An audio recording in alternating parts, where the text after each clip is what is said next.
Tôi không xứng là biển xanh, nhưng tôi muốn em là bờ cát trắng, bờ cát dài phải lạng. Bờ dài, soi ánh nắng pha lê. Bờ đẹp đẽ cát vàng, thoai thoải hàm thông đứng, như lặng lẽ mơ màng suốt ngàn năm bên sóng. Tôi xin làm sóng biết, hôn mãi mãi và em. Hôn thật khẽ, thật hôn êm đềm mãi mãi. Đã hôn rồi hôn lại, cho đến mãi muôn đời, đến tan cả đất trời, tôi mới thôi dào dạt. Ai ria mà cứ hôn rồi hôn lại rứa. You know, when I read this beautiful poem, I was actually quite angry.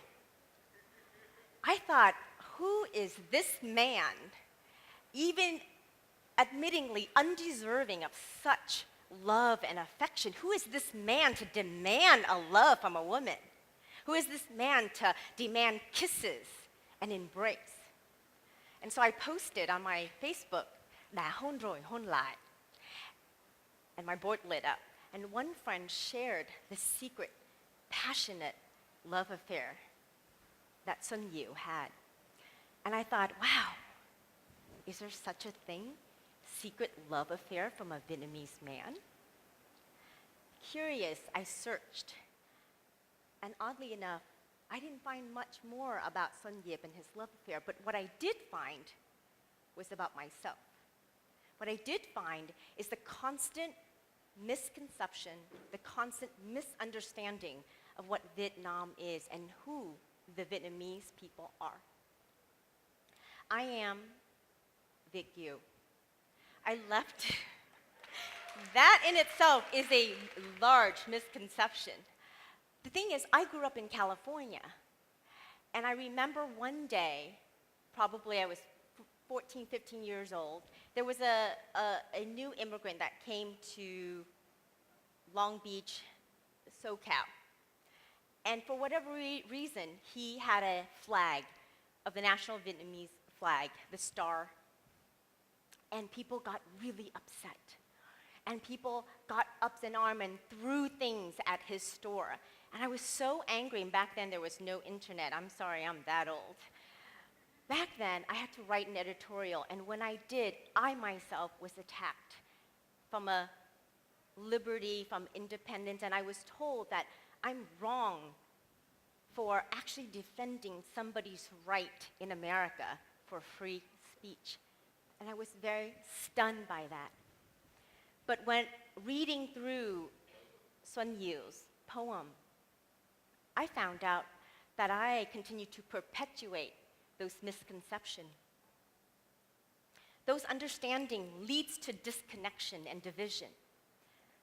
But I'm telling you that actually it's okay. As youth in Vietnam, you are bombarded by foreigners and Vietnamese who tell you that you were born after the war and that there has been a lockout of ideas. But I think that's incorrect. I think ideas flourish differently and grew differently, and the culture of those ideas are different and unique to you, and that becomes your culture. But what are the misconceptions? I myself have to disconnect from my own family, my own parents, who didn't think that coming back to Vietnam and trying to do something quite odd is something that was accepted in the community. So there are very many Vic Yu who believed in some of this. Luckily, where I live is in Hue. There are some things that we can learn from foreigners. But this is pretty much all Asians. That beside, let's try to understand why misconceptions disconnect us and why that might or might not be ineffective and negative for the youth, the Vietnamese youth. I've noticed that there is discrimination. You see, when I'm in Vietnam, I always write xe ôm. And when I write seom, I always tell people that I'm Thai or Indonesian. And they say, what is your name? And I just run a whole bunch of letters together, and that sounds Thai enough. But then I get that 5 to 10 to 15 minutes where they share with me their discontent about Vietnam and how it might be so much better to go away and live in Bangkok, etc. I've lived in Bangkok. I don't think it's much better. And it might not be much worse, but it is certainly different. But the fact that we ourselves, that local Vietnamese discriminate and believed ourselves or believe yourself to be less than the foreigners or the you, is that a problem? It is when local Vietnamese get paid less. It is when management won't promote you. It is, especially for NGOs, charitable organizations that are in the international league, won't promote and harness and nurture local staff to that position. Now, yesterday, I was very moved by Traffic, an international NGO, but afterwards, I got a chance to talk to one of their local representatives, and I thought, wow, what if she stood up here? Would, instead of that fake pledge never to, buy rhino, because we wouldn't anyway, would that have helped us to connect better and have more of a concern for the environment? I think that, yes, it would. But many of us believed that, well, worst of all, believe that locals are not as creative, or not as innovative, or not as ambitious. And I don't think so. But I want you to trust me. I want you to trust me when I tell you not to trust us. Do not trust us, foreigners. Do not trust us when we say that we are here for charitable good, that we are here because it's a sacrifice to help our motherland. Do not trust us and assume that what we're doing is something noble. Not until and not unless you're willing to examine what we do with critical eyes. Not until you have the liberty to question everything that we do and everything that we say. Not until you demand to be in that discussion table. And until you feel that you have liberty to speak freely. Do not trust our wisdom. My name is Lan Vy Nguyen, and I have a personal goal to bring respect to heritage, specifically Vietnamese heritage craft. You see, anything that we do on an industrial size or in a business way, everything that we do as Vietnamese will always looked at as a little less from Hong Kong, a little less from Singapore, a little less than Japan. How do we differentiate ourselves? And going into the business of fashion, what I wanted to do was not just make a lot of fashion. I wanted to make very specific fashion that had an intent. Because by achieving that intent, it would also help to impact some of the other products, let's say. We are known for this. It's a beautiful, beautiful piece of art that I can't take credit. There are many artists that pull this together. We are known for this, but you know what? We're not a shoe company.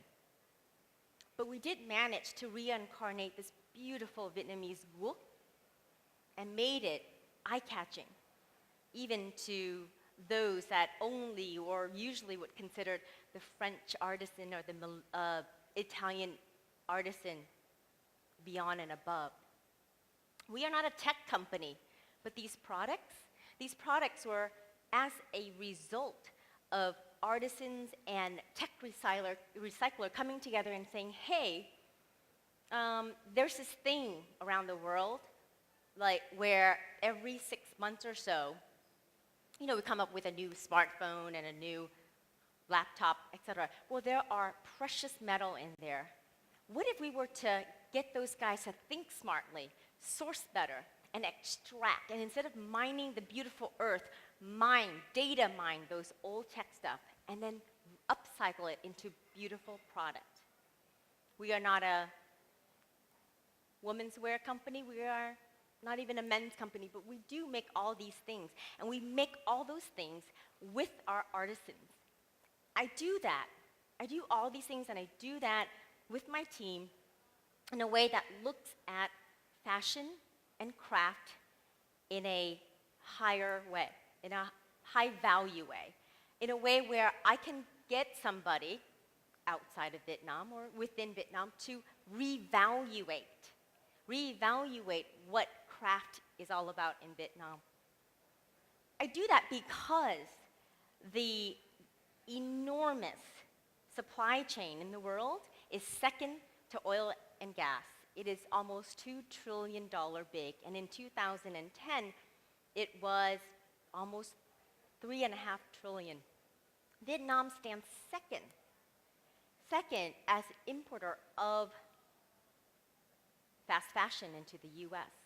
It's a $250 billion business. And what I want to do is take a slice out of it and share it to those beautiful craft villages that's disconnected, that's marginalized, that's unheard, but yet their talent is so beautiful. And what's even better is that they are the stewards of our heritage.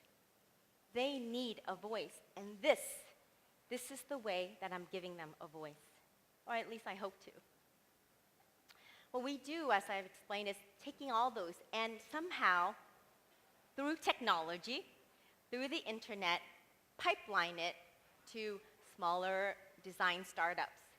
You see, when the world gets to be this big, $2 trillion big in production, you can't do it with just smaller villages. It's massive. And what they demand is a concentration of high requirements, which smaller guys can't afford necessarily. So what we want to do is connect that with the smaller producer, and we're able to do so.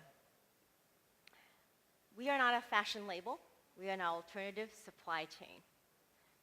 But we take design very seriously. Because as I said, my personal goal is to acquire that respect. I think that's extremely important.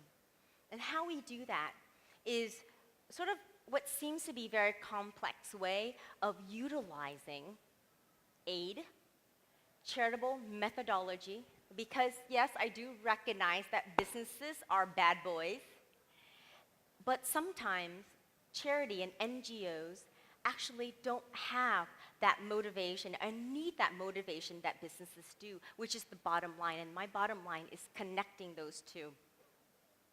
So in our process, and I'll say it really fast, we have really three things. The respect you heard about, the ecosystem is the connection between business and the connection between the artisans and the community.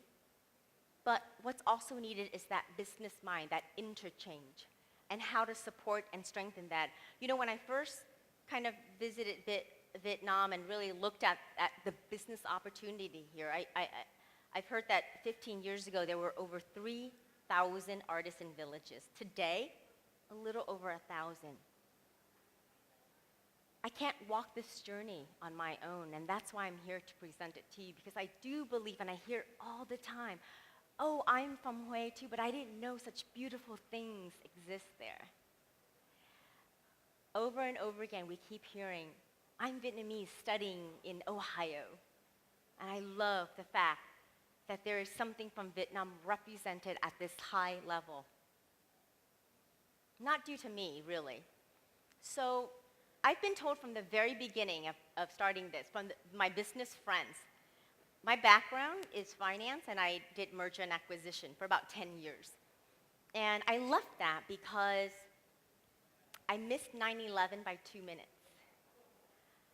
I lived right across from the World Trade, and that morning I was really supposed to be there.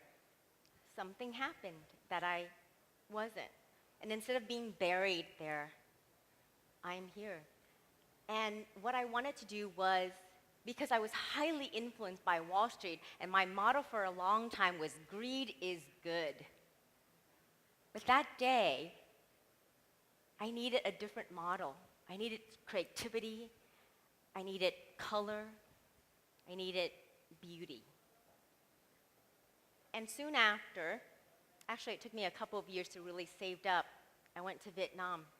But the events of Vietnam helped me to recall certain things that I loved as a child.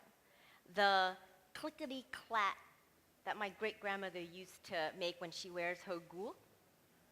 I can tell when she's happy, I can tell when she's sad. And when I came back and I looked for it, and it really wasn't there. So we started down this journey. And I was told that if I start down this journey, at that time, social enterprises, and even now it's really not understood, what kind of proofs do I have to show financially? What kind of proof do I have to show socially to actually show impact? I don't know yet. But you should come talk to the artisans that we work with. So our label will be called wrong because I did everything wrong, but it feels really right. And that is when I'll let you meet one of our artisans.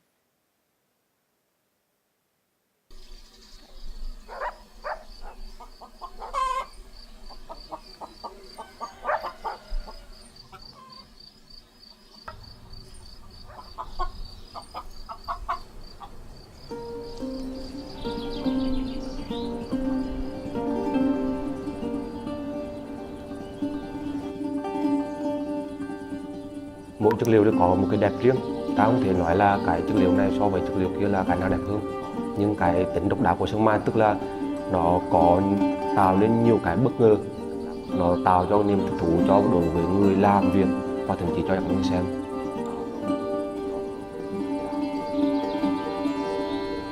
Bản thân sơn mài thì nó rất là ít màu. Người ta chỉ xuất sơ nhựa cái tạo thành chất sơn. Và thứ hai, màu đó là những cái sắc quáng. Người ta là đi tìm những cái màu có trong tự nhiên có sẵn và kết hợp rất là nhiều, tức là người ta có thể dùng vàng, bạc, trứng và một số chất liệu khác để dùng trên sơn mài.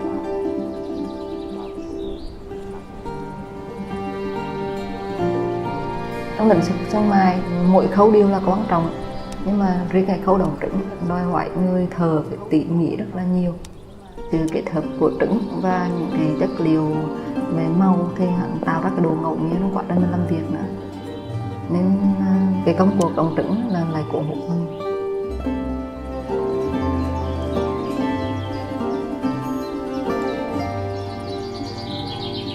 Cái sơn mài của Việt Nam thì có những cái yếu tố chính trong kỹ thuật, tức là phẳng, sâu và trong. Phẳng ở đây khi chúng ta làm lên những lớp màu thì sau khi quá trình sơn xong chúng ta dùng để nhám mai vết nước để tạo được độ phẳng. Cùng lúc đó thì cái hiệu ứng của màu từng lớp màu chồng lên nhau và cái sơn đánh giá nó tạo nên một độ bóng và tạo nên một độ trong của cái màu. Ở ngành sơn mài đòi hỏi tính kiên nhẫn và chịu khó. Cả công đoạn đều rất là phức tạp và mỗi công đoạn mình phải cố gắng hoàn thiện nó một cách dứt điểm, không để sai sót. Nếu công đoạn trước mà sai sót thì làm ảnh hưởng tới công đoạn sau, và như thế là mình bắt buộc phải quay lại từ ban đầu mình làm. Những sản phẩm sơn mài sau khi hoàn thiện xong thì nó có độ bền rất là lâu dài. Cái đó được minh chứng trong quá trình lịch sử thì đã có, tức là nhiều nhà có những cái hoành phi hay có đối hay là những sản phẩm bằng sơn mài, khi người ta chạy giặt thì người ta đối xuống hồ hay là giấu ở những vùng đất. Vài năm sau khi họ trở về nhà họ đào lên thì cái sản phẩm đó vẫn còn bền và còn mới như là khi chưa đưa xuống. Và sau 10 năm tham gia với nghề sơn mài thì lĩnh vực sơn mài vẫn còn nhiều góc cạnh mà mình vẫn chưa khám phá hết, và điều đó là một điều rất là cuốn hút mình cho đến bây giờ.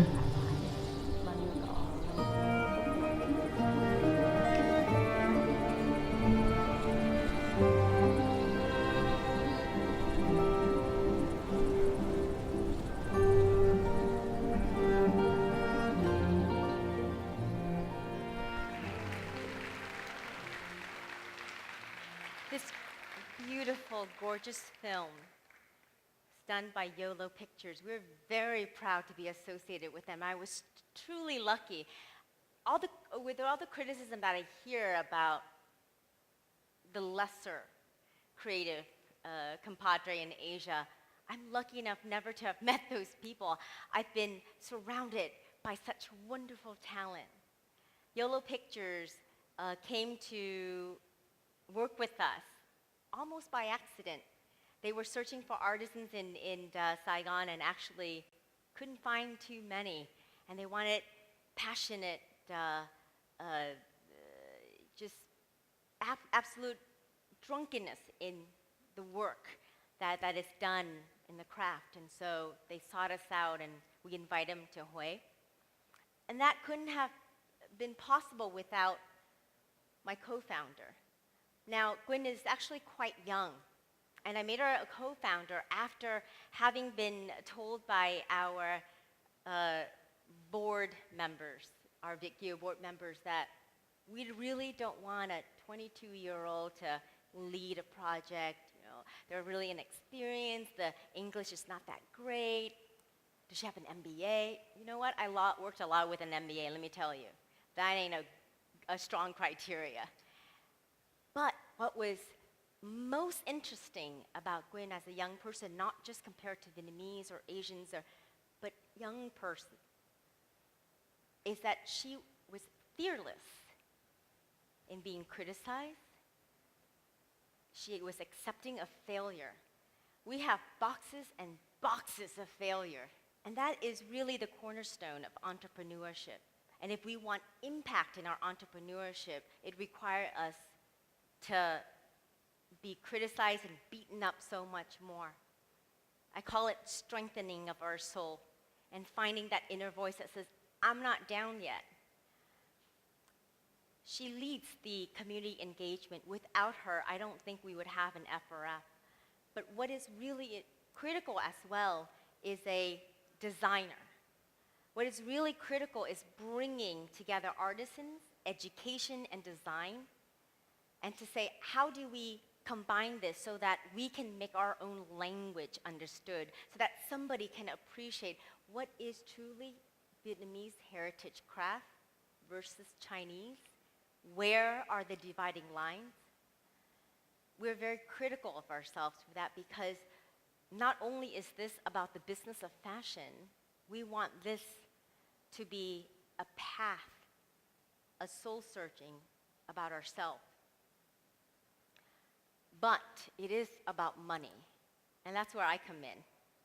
Because without it, without the business and the trade side, we wouldn't have a livelihood for our artisan. So it is these three pillars that we pull together, knowing what that end game is. We want respect for our culture. We want a way to preserve our culture in a sustainable, in a different and proud way. But there are problems, like any business. So we have to approach it in a way that actually makes sense. We also have to practice it and teach that to our artisans in a way where we weren't addressing them as tough. We were addressing them as entrepreneur. Now I know that there are gamers and there are tech guys in the room as well. And if we can believe to hand $100 million to a 24-year-old out of Stanford, why can't we hand $10,000 to an artisan that's been kneeling away at a craft that is precious to us? And that's exactly what we do. I'm sharing this because I've heard in the past week, a lot of young people are saying, you know, I don't feel like I have the confidence. I'm told that I'm too young, I'm told that I'm this and that. But I think that, as I said earlier, you need to disconnect yourself from the environment that feels like it's keeping you down. Understand that failure is not a bad thing. Failure is an excellent thing. I tell that to my team every day. Every day, make mistake, just don't do it again. Not that same one. Because you learn from it, you grow from it. But I hear this and I wanted to share it, and this was some of the things that were common to a lot of young people struggling to get ahead. And I say that it's actually going to be your marching band, your motto, but it's going to keep you forward. We have a very difficult task, no more difficult than being the first rapper to really take down President Obama. You know, no more difficult than being the first game organization that's competitive, that's actually moving things forward. No more or no less. It's just a different game that we're playing.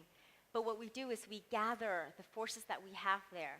We don't necessarily have huge resources because we're actually bootstrapping all of that effort, but there's a lot of passion that's involved in that. And even as we bootstrap things through, we're still able to make really beautiful, thought-provoking pieces of walkable, wearable art. This is an example of what our wood carver started with. They were pagoda carver. They were doing architectural element. How we were able to get them, to convince them to do 6-inch heels is almost a wonder. But they were convinced enough to go from that to this. I share this with you because I know that there are a lot of artists, performers, drivers, movers in this room alone. I share this with you because early on I told you to trust me, not to trust me. But that I'm sharing this with you because I want to be able to gain your confidence. I want to gain your trust because I trust in this generation, even though we're new and we're seeing robotics and we're seeing Android and we're seeing 3D printing and it's all cool, I trust that when you saw our lacquer artists sit there and craft those beautiful things, that it resonates to you, that it reminds you of other beautiful things from your past, which we hope will also be your future. But you know what? It's important to be cool and it's important to look cool. And I was asked once, do you wear your stuff? Do you actually wear those things? I said, hell yeah. This is what I wear in New York every summer. You might not believe it, but it's actually quite comfortable and it's actually quite great when someone stops me and say, where did you get that? And I say, it was made in Vietnam, quite proudly. Tôi không xứng là biển xanh, thật hiện là như vậy. Nhưng tôi thật ra là hy vọng đó, là nơi nào mà bạn đi, thật ra tôi nghĩ là rất là nhiều bạn sẽ đi rất nhiều nơi. Nhưng mà nơi nào bạn đi, bạn cũng nhớ lại cát vàng biển xanh và sẽ với tôi hôn đi, hôn lại.